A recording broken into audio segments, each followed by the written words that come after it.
우리 함께 보실 말씀은 여호수아 21장 1절에서 26절 말씀입니다. 말씀은 제가 읽겠습니다. 그때 레위 지파의 족장들이 제사장 엘르아살과 눈의 아들 여호수아와 이스라엘 자손의 다른 지파 족장들에게 나아왔다. 그곳 가나안 땅 실로에서 레위 지파의 족장들이 그들에게 말하였다. 주님께서 모세를 시켜서 우리가 거주할 성읍과 우리의 가축을 먹일 목장을 우리에게 주라고 명하셨습니다. 그래서 이스라엘 자손은 주님의 명을 따라 그들의 유산 가운데서 다음 성읍과 목장을 레위 사람에게 주었다. 고앗 가문의 몫을 결정할 제비를 뽑았는데 레위 사람 가운데 아론 제사장의 자손에게는 유다 지파와 시므온 지파와 베냐민 지파의 몫에서 13 성읍이 돌아갔다. 고앗의 남은 자손에게는 에브라임 지파 가문과 단 지파와 므낫세의 반쪽 지파의 몫에서 10성읍이 돌아갔다. 게르손 자손에게는 이사갈 지파 가문과 아셀 지파와 납달리 지파와 바산에 있는 므낫세의 반쪽 지파의 몫에서 13성읍이 돌아갔다. 무라리 자손에게는 그 가문을 따라 르우벤 지파와 갓 지파와 스불론 지파의 몫에서 12성읍이 돌아갔다. 이스라엘 자손이 제비를 뽑아서 주님께서 모세에게 명하신 대로 레위 사람들에게 이러한 성읍들과 목장을 주었다. 유다 자손의 지파와 시므온 자손의 지파의 몫에서 다음과 같은 성읍이 아론의 자손에게 돌아갔다. 레위 자손 가운데에서도 고앗 가문에 속한 아론 자손이 첫 번째로 제비를 뽑았는데 아낙의 아버지인 아르바가 가지고 있던 기랏 아르바 곧 유다 산간 지방에 있는 헤브론과 그 주변 목장을 얻게 되었다. 그러나 성읍에 딸린 밭과 그 주변 마을은 여분네 아들인 갈렙에게로 돌아가서 그의 차지가 되었다. 유다와 시므온 지파는 제사장 아론의 자손에게 살인자가 피할 도피성인 헤브론과 거기에 딸린 목장과 림나와 거기에 딸린 목장과 얏딜과 거기에 딸린 목장과 에스모아와 거기에 딸린 목장과 홀론과 거기에 딸린 목장과 드빌과 거기에 딸린 목장과 아인과 거기에 딸린 목장과 유다와 거기에 딸린 목장과 베세메스와 거기에 딸린 목장 이렇게 9성읍을 주었다. 또 베냐민 지파에서는 기브온과 거기에 딸린 목장과 게바와 거기에 딸린 목장과 아나돗과 거기에 딸린 목장과 알몬과 거기에 딸린 목장 이렇게 4성읍을 그들에게 주었다. 제사장 아론 자손에게는 모두 13성읍과 거기에 딸린 목장이 돌아갔다. 레위 사람들 가운데서 나머지 곧 고앗 자손의 가문의 레위 사람은 에브라임 지파에게서 성읍을 몫으로 받았다. 에브라임 지파가 그들에게 준 성읍은 살인자의 도피성인 에브라임 산간 지방의 세겜과 거기에 딸린 목장과 게셀과 거기에 딸린 목장과 깁사임과 거기에 딸린 목장과 베토론과 거기에 딸린 목장 이렇게 4성읍이다. 단지파에 준 것은 엘드게와 거기에 딸린 목장과 기브돈과 거기에 딸린 목장과 아얄론과 거기에 딸린 목장과 가드리몬과 거기에 딸린 목장 이렇게 4성읍이다. 므낫세 반쪽 지파에서 준 것은 다아낙과 거기에 딸린 목장과 가드리몬과 거기에 딸린 목장 이렇게 2성읍이다. 고앗 자손의 나머지 가문에게는 모두 10성읍과 거기에 딸린 목장이 돌아갔다. 아멘. 그동안의 땅 분배 이야기는 레위 사람에게 그들의 거주할 성읍을 지정하는 것으로 끝을 맺습니다. 레위 사람은 다른 지파들처럼 여호와께서 땅을 기업으로 주시지 않았습니다. 왜냐하면 하나님께서 그들의 유산 되시기 때문입니다. 그들은 여호와 하나님을 섬기며 봉사함으로 생계를 유지하는 사람들입니다. 여호와의 성소를 관리하며 백성들이 여호와께 드리는 헌물을 관리하고 모든 제사를 관할하는 사람들입니다. 농사도 짓지 않고 오로지 여호와를 섬기는 일만 전념하도록 하나님께서 특별히 선택한 사람들입니다. 레위 지파는 온 이스라엘 사람들에게 율법을 가르쳐야 했기 때문에 여러 지파들 사이에서 흩어져 살아야만 했습니다.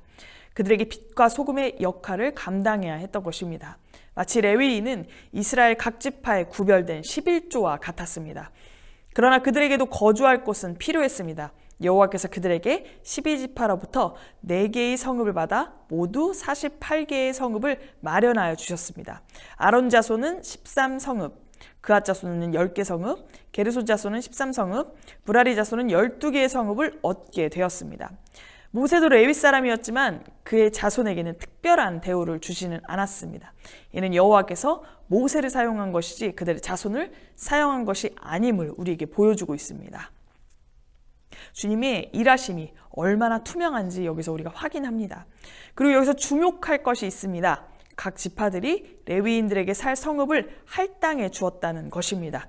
이것은 그들이 본인의 본인들이 받은 기업이 하나님께서 주신 것이기 때문에 그것을 인정하는 것입니다. 그리고 하나님에 대한 헌신을 보여주고 있는 것입니다. 주신 이가 하나님이시기 때문에 하나님께서 허락하신 레위 지파를 위해서 순종한 것입니다. 더불어 동족에 대한 사랑을 볼 수 있습니다. 당시 그들 지파 사이에 존재하는 견고한 연대감과 통일성이 이때 드러납니다. 오늘 말씀은 다각도로 살펴볼 수 있습니다. 레위인의 마음, 또 다른 지파들의 마음, 그리고 하나님의 마음. 그러나 이 세 가지의 각도가 말하고자 하는 것은 하나입니다. 모든 것이 주님의 손에 있다라는 것입니다. 레위 지파와 같이 구별된 거룩한 백성으로 부름받은 우리와 우리의 삶도 오로지 주님의 손에 달려 있습니다. 그저 우리의 삶은 그분께 초점 맞추어서 집중된 삶을 살아야 합니다. 삶이 말씀이 되도록 끊임없이 죄 가운데 있는 우리를 주님의 심경으로 건져내는 작업을 해야 합니다. 우리가 받은 것의 주인이 누구인지 기억해야 합니다. 언제든 가져가시면 기꺼이 내어드릴 수 있는 순종의 용기가 준비되어야 있어야 합니다. 용서받은 우리가 사랑으로 용서하는 것이 마땅하며 물질을 주신 이가 가져가시는 것이 마땅합니다. 생명을 주신 이가 거두어가는 것이 마땅하며 건강을 주신 이가 질병을 허락하시는 것도 마땅합니다. 받은 것 중에 무엇 하나 내 것이 없기 때문에 주님께서 달라 하시면 내어드릴 준비를 우리는 언제나 하고 있어야 합니다. 많이 두렵고 무엇 하나 놓기가 쉽지 않습니다. 그럼에도 우리가 기억할 것은 하나님의 선하신 마음입니다. 사랑하는 성도 여러분, 주님은 선하신 주님의 뜻에 기꺼이 헌신하는 자를 오늘도 찾고 계십니다. 그 사람이 우리 되기를 간절히 소망합니다. 다 같이 기도하시겠습니다. 사랑의 하나님, 우리를 레위 지파와 같이 구별된 주님의 백성으로 불러주셔서 감사합니다. 주님이 주신 거룩성을 잃지 않고 백성답게 살아가도록 저희를 이끌어 주시옵소서. 주님의 말에 아까움 없이 내려놓는 훈련을 오늘 해보려고 합니다. 주님, 그 훈련 가운데 위로와 사랑으로 함께하여 주옵시고 주님을 닮은 주님의 사람으로 세워주시옵소서. 예수님의 이름으로 기도드립니다. 아멘. 오늘 우리가 이 말씀을 묵상하고 적용해 보면 좋겠습니다. 내가 포기하지 못하는 것은 무엇인지 돌아보셨으면 좋겠습니다. 주님이 내놓으라고 하시는 것은 또 무엇인가? 또 한 가지, 그리고 우리가 내놓아야 할 것이 한 가지뿐이겠습니까? 나의 모든 것을 다 내려놓기를 바라시겠죠. 그런데 우리는 어떻습니까? 그 어떤 것 하나 포기하기가 어렵습니다.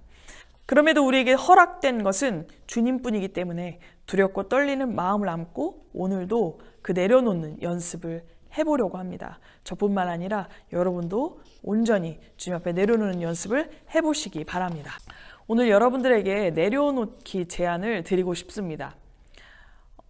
주님께서는 우리에게 오늘 무엇을 내려놓으라고 말씀하실까요? 건강, 물질, 사랑하는 가족, 모두 내려놓기가 참 어려운 일입니다. 정말 지금 당장 주님께서 내려놓으라면 그 어떤 것 하나 내려놓기가 쉽지가 않습니다. 정말 주님께서 우리에게 이렇게 대단한 것들을 요구하실까요? 사실은 그렇지 않습니다. 그럴 때도 있으시지만 주로 작은 것들을 매 순간 우리에게 요구하실 때가 많습니다. 자주 부딪히는 것들, 작지만 포기 못해서 결국 나를 무너뜨리는 것들, 그런 것들 여러분 안에 있으실 것입니다. 자존심은 달라 하면 내어드리는 것입니다. 이웃을 위해 용서를 달라 하면 용서를 내어드리는 것입니다. 우리가 소소하게 내려놓기 싫어하는 것이 무엇이 있습니까? 여러분들 그것이 있다면 오늘 내려놓는 연습을 해보시기 바랍니다. 그래서 주님과 더욱더 가까워지는 저와 여러분 되기를 간절히 소망합니다.